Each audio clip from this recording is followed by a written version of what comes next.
Good evening. अस्सलाम वालेकुम। कैसे हैं आप लोग? उम्मीद करता हूं आप लोग खैरियत से होंगे। चलिए आज हम लोग बच्चों पढ़ाई की शुरुआत करते हैं और समझते हैं लासा तेलिए का नियम। लासा तेलिए के नियम को समझने से पहले यदि आपने अभी तक हमारा चैनल सब्सक्राइब नहीं किया है तो इसे सब्सक्राइब जरूर कीजिए और हाँ, बेल आइकन दबाना न भूलें ताकि सबसे पहले नोटिफिकेशन आप तक पहुंचे।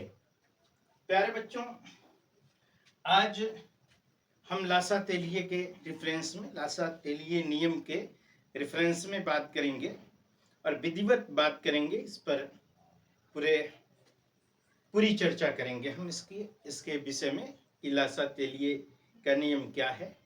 इस पर हम पूरा विस्तार से चर्चा करेंगे। लेकिन लासा तेलिए का नियम यह है क्या?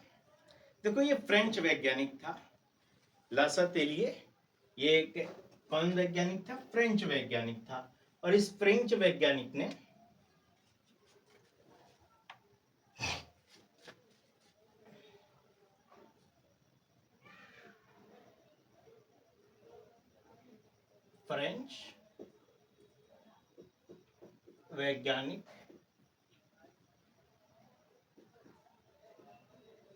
लासा तेलिए, इस लासा तेलिए ने एक नियम दिया। कब दिया? 1885 ईस्वी में।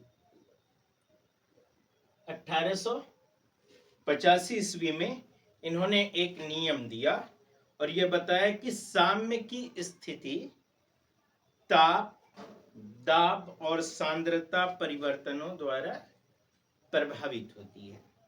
किसके द्वारा बताया इन्होंने? इसकी स्थिति ताप के द्वारा, पहली बात बताई। दूसरा बताया इन्होंने कि दाब, और बताया क्या? और सांद्रता। इन्हीं माध्यमों पर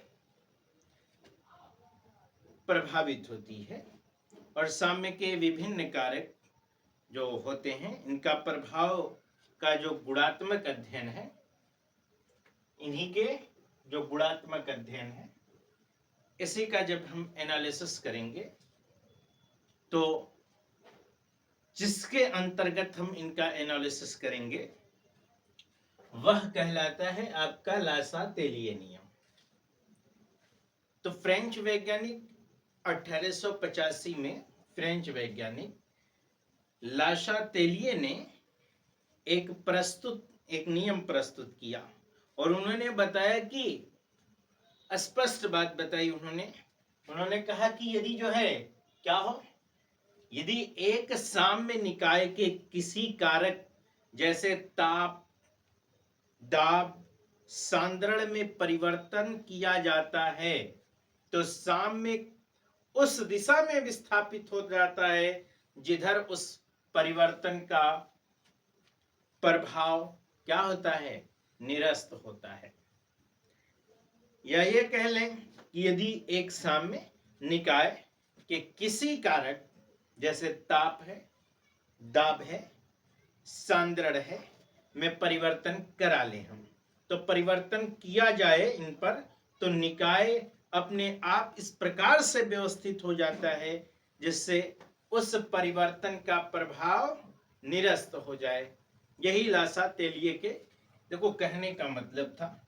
इन्होंने बताया, बिल्कुल स्पष्ट बात है, कुछ इसमें है नहीं। बस तीन चीजें आपको दिमाग में बैठा करके रखनी है कि ताप, दाब, सांद्रण, इन तीनों में से परिवर्तन हो जब इन तीनों का में परिवर्तन किया जाए, है ना, जब इन तीनों में परिवर्तन जब कराया जाए, मतलब कोई एक ही का परिवर्तन, मतलब सांद्रता में परिवर्तन हो रहा है, दबाव डाल रहे हैं किसी पर, है ना, ताप दे रहे हैं किसी को, है ना, पदार्थ को, तो साम्य उस दिशा में विस्थापित होगी जिधर उस परिवर्तन का प्रभाव निरस्त होता है। ठीक है, तो हम इसकी डिफिनेशन लिख लेते हैं। क्या लिखेंगे? यदि एक साम्य निकाय के लिए, है ना, यदि एक साम्य निकाय के किसी कारक, यदि एक साम्य निकाय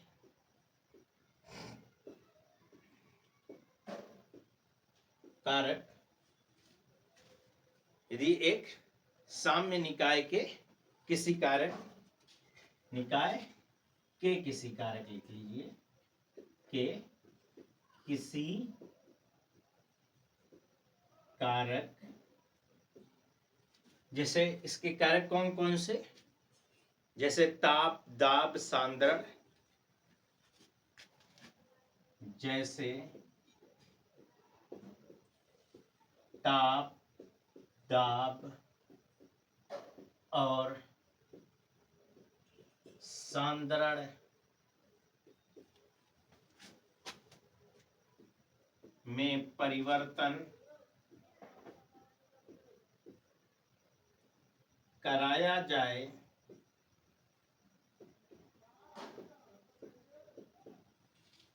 परिवर्तन कराया जाए, तो परिवर्तन कराने पर, तो साम्य उस दिशा में कराया जाए, तो साम्य उस दिशा में, किस दिशा में, उस दिशा में विस्थापित होता है, उस दिशा में विस्थापित होता है, जिधर उस परिवर्तन का प्रभाव निरस्त होता है, जिधर उस परिवर्तन का प्रभाव निरस्त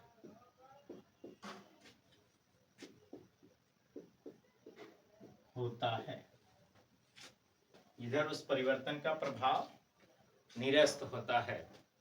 यानी कि कहने का मतलब यह है कि यदि एक साम्य के निकाय के किसी कारक, जैसे हम ताप है, ताप में परिवर्तन कराएं, दाब में करवाएं, या सांद्रता में इसके परिवर्तन कराएं, तो इन्हीं परिवर्तनों में,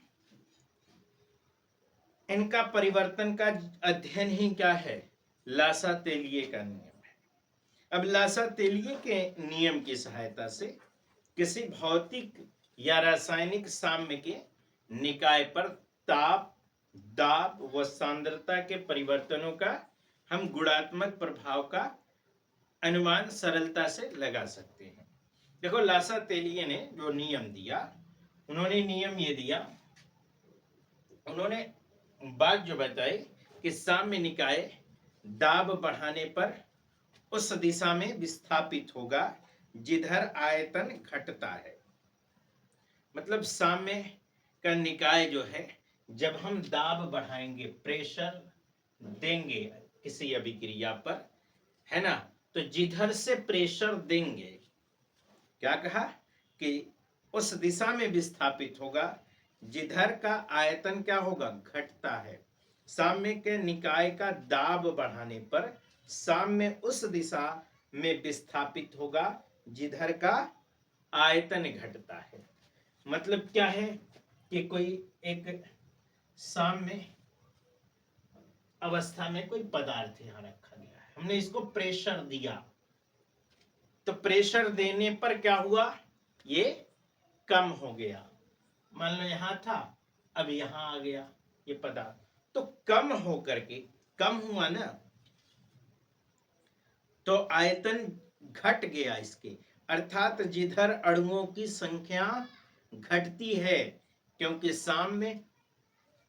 साम्य उस दिशा में क्या होता है, जाने से दाब की वृद्धि होती है, तो प्रभाव निरस्त होता है, और दाब घटाने से इस पर प्रभाव जो है, इसका प्रभाव जो है क्या होता है, विपरीत होता है।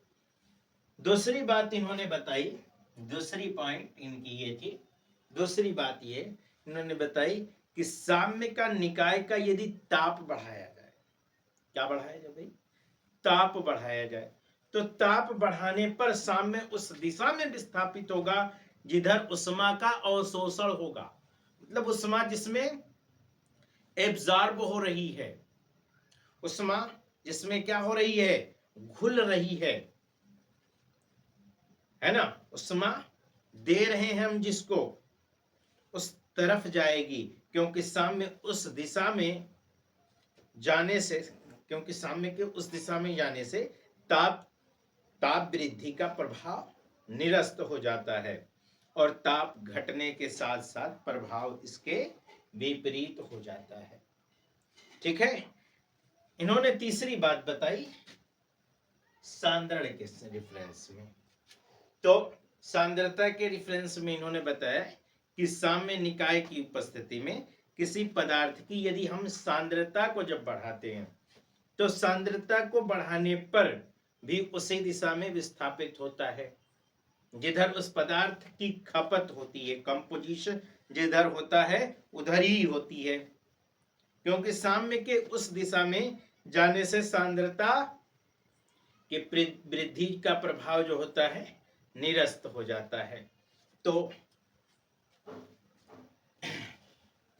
ये आपका लासा तेलिए का ताप हो गया, दाब हो गया और सांद्रता।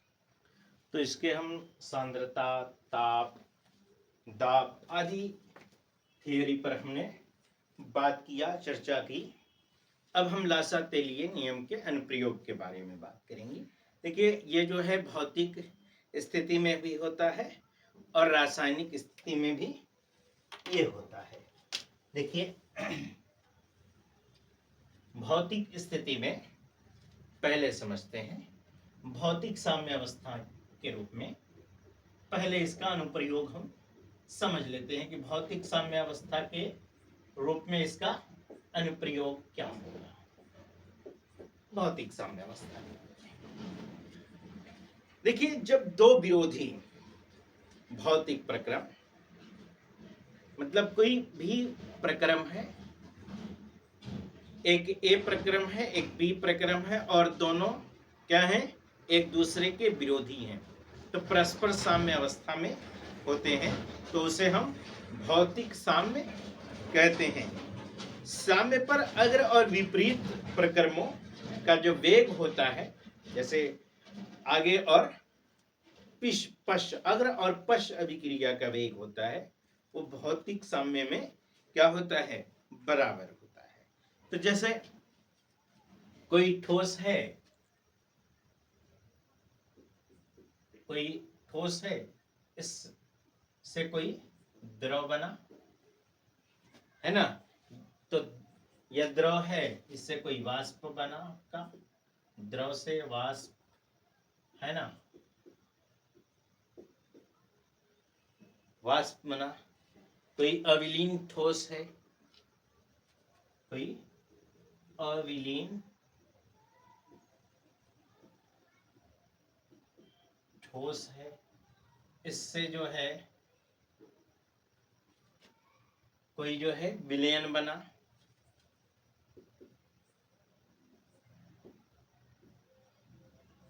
कोई गैस है, इससे कोई विलयन बना। इसी पर आज हम लोग चर्चा करेंगे। अब देखो इसी पर हम लासा तेलिए जो नियम है, इसी पर इन्हीं 4 बिंदुओं पर आज हम लोग बात करेंगे। जिससे क्या होता है ना कि यदि बर्फ जो है, बर्फ जल जो है, यदि जो वाटर है आपका पानी है वो बर्फ अवस्था में हो, तो बर्फ के गलनांक और जल के मध्य एक साम्य होता है। यानी कि यहां पर देखो कोई ठोस है पदार्थ, क्या है, ठोस पदार्थ है, बर्फ है, ये क्या है, बर्फ है, इससे बना क्या आपका पानी है ना। तो पानी और बर्फ बनने के मध्य एक साम्य रहता है। तो लासा तेलीय ने यही बात कहा, इन्होंने ये बात कहा, इनके अनुसार अगर हम बात करें तो किसी साम्य निकाय पर दाब लगने पर साम्य उस दिशा में विस्थापित होता है जिधर आयतन में कमी आती है। अब मान लो कि पानी पर हम दबाव डाल रहे हैं, नहीं बर्फ है, बर्फ से पानी बना है, तो पानी पर हम क्या कर रहे हैं, प्रेशर दे रहे हैं, प्रेशर दे रहे भाई, दे रहे प्रेशर। अब जब प्रेशर इस पर दे रहे हो, दबाव दे रहे हो पानी पर, तो पानी क्या होगा, वो किस तरफ जाएगा, बर्फ की ही तरफ ना जाएगा। यही कहने का मतलब है।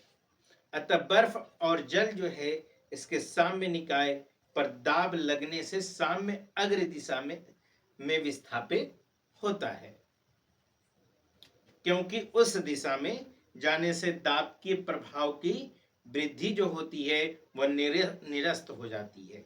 अगर मैं एक लास्ट शब्द का इस्तेमाल करूं तो दाब वृद्धि से बर्फ के गलनांक या जल के हिमांक जो है कम होता है। सीधी सीधी बात यहां पर मैं कहूं तो।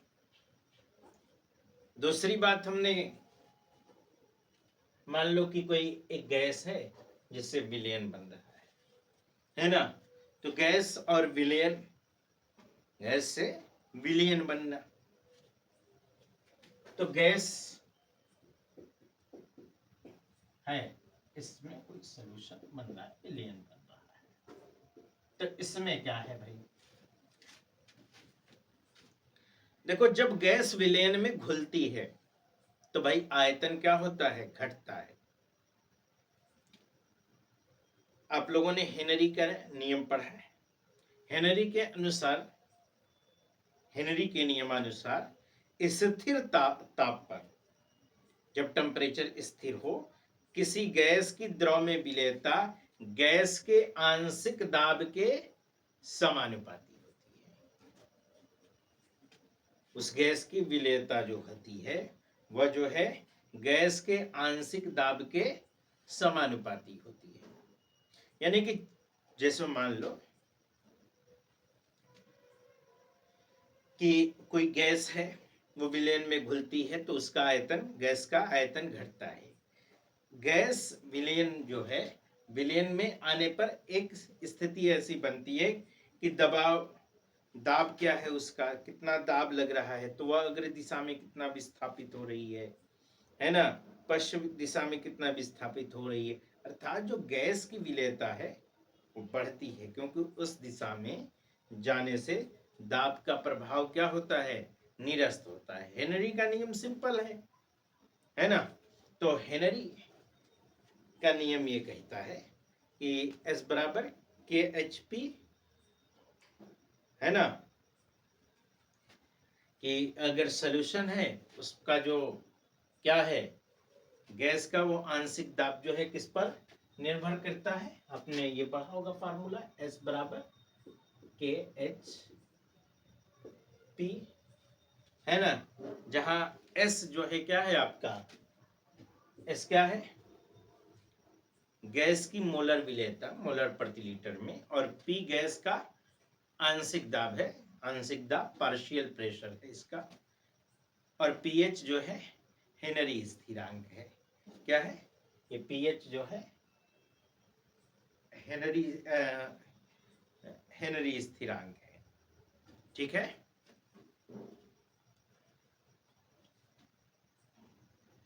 KH करिए चाहे pH, ठीक है। तो कहने का मतलब ये है, देखो दूसरी बात क्लियर हो गई, यानी गैस से कोई विलयन बनता है तो देखो हेनरी का नियम ये कहता है, हेनरी के नियम के अनुसार ही बात करेंगे कि गैस का आंशिक दाब दोगुना करने से विलेयता भी इसकी दोगुना हो जाएगी। जैसे विलय 20 20 डिग्री टेम्परेचर पर जल विलायक में गैसों के हेनरी स्थिरांक KH का मान जो है 1 मोल प्रति लीटर है, तो उसके लिए अगर जो है कोई और गैस है, वायु है, ये गैस है ना, कोई अन्य गैस है, तो इसके लिए इसका मान क्या होगा? तो अलग अलग जो है उसके लिए आपका जो इसके मोल होंगे वही बराबर क्या होगा? इसका प्रेशर, कितना प्रेशर आप दे रहे हैं। अब बात हम लोग करेंगे ठोस से विलयन की, यानी ठोस पदार्थों की विलेयता ताप का प्रभाव हम बात करेंगे। कोई पदार्थ यदि ठोस है ना, तो ठोस से विलयन में कन्वर्ट होना, इसका कन्वर्जन होना, इसका ठोस से विलयन के रूप में। तो लासातेलिय नियम के अनुसार साम्य निकाय का ताप जैसे हम बढ़ाते हैं, तो ताप बढ़ाते हैं तो अभिक्रिया भी उस दिशा में विस्थापित होती है। तो जो उष्मा अवशोषित करते हैं विलेयता की ताप वृद्धि से बढ़ती है। जैसे उदाहरण के रूप में हम बात कर लें, जैसे KNO3 है, जैसे ठोस से कोई विलयन बन रहा है ना, जैसे KNO3 है, इस KNO3 पोटेशियम नाइट्रेट से अब पोटेशियम नाइट्रेट विलयन बन रहा है। क्या बन रहा है? पोटेशियम KNO3 का विलयन बन रहा है। KNO3 का विलयन है इधर, प्लस इसमें से उष्मा जो है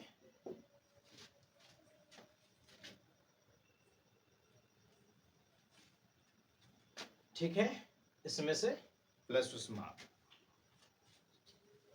तो लासातेलिय का जो नियम है ना, वो ये कहता है कि इसमें उष्मा उत्सर्जित होती है। अतः जो पदार्थ हम घोलते हैं तो घोलने पर उष्मा अवशोषित करते हैं, जिससे उस विलेयता की ताप वृद्धि से क्या होती है? बढ़ती है। जैसे हमने कहा कि पोटेशियम नाइट्रेट को हम जल में घोलने पर इसमें उष्मा अवशोषित होती है, और ताप बढ़ाने से पोटेशियम नाइट्रेट की विलेयता बढ़ती है। यानी ताप बढ़ाएंगे तो पोटेशियम नाइट्रेट और घुलनशील होगा और इसमें घुलेगा। पोटेशियम नाइट्रेट के ही सदृश जल में अधिकांश पदार्थ जो है, पोटेशियम नाइट्रेट ही नहीं बल्कि पोटेशियम नाइट्रेट के सिमिलर और भी बहुत सारे अधिकांश पदार्थ जल में घोलने पर क्या करते हैं? उष्मा का अवशोषण करते हैं, और ताप बढ़ाने से अधिकांशतः पदार्थों की विलेयता क्या होती है? बढ़ती है। जैसे मिसाल के तौर पर पोटेशियम नाइट्रेट ही कुछ भाई शुगर ले लो, है ना, पानी ले लो, घोलो, इसमें चीनी डाल दो भाई, चीनी डाल दिया, ठोस चीनी है ना, डाल दो, विलयन बने, ठोस पदार्थ से विलयन बन रहा है ना। तो अब देखो जो विलयन बन रहा है चीनी से, है ना, तो इसमें डालते जाओ, एक समय ऐसा आएगा कि ये साम्य को प्राप्त हो जाएगी, घुलना बंद हो जाएगी, है ना। लेकिन फिर इसको हम जब हीट करेंगे, पानी को क्या करेंगे? हीट देंगे, गर्म करेंगे। पानी को जब हम गर्म करेंगे तो पानी को गर्म करने के बाद जो स्थिति बनेगी वह यह बनेगी, जो स्थिति बनेगी वह ये होगी कि इसमें और भी अधिक चीनी डाल सकते हैं। तो कोई भी पदार्थ जब हम, जैसे कैल्शियम हाइड्रोक्साइड है ना, ठोस कैल्शियम हाइड्रोक्साइड है, इसमें भी पानी डालो भाई, देखो उष्मा क्या होगी। तो ये आपका जो है फिजिकल प्रिंसिपल है आपका। उम्मीद करता हूं कि आपको ये फिजिकल प्रिंसिपल जो है इनका ये बेहतर ढंग से समझ आ रहा है। अब हम लोग केमिकल के बारे में बात करेंगे, और केमिकल के विषय में हम लोग कल बात करेंगे। आज के लिए बस लासातेलिय के नियम आपने समझा, लासातेलिय नियम के सिद्धांत के बारे में, कि इन्होंने कौन कौन सी बातें बताई थी, इस संदर्भ में हमने बातें की। लासा तेलिए के फिजिकल अनुप्रयोग के बारे में हमने समझा। अब हम बात करेंगे अगली वीडियो में, अगली क्लास में बात करेंगे। लेकिन उससे पहले अगर आपने हमारा चैनल अभी तक सब्सक्राइब नहीं किया है तो एक बार सब्सक्राइब जरूर कीजिए, और हाँ, बेल आइकन दबाना ना भूलें ताकि सबसे पहले नोटिफिकेशन आप तक पहुँचे। नोट कर लीजिए, इसे नोट कर लीजिए ताकि ये आपके लिए लाभकारी हो।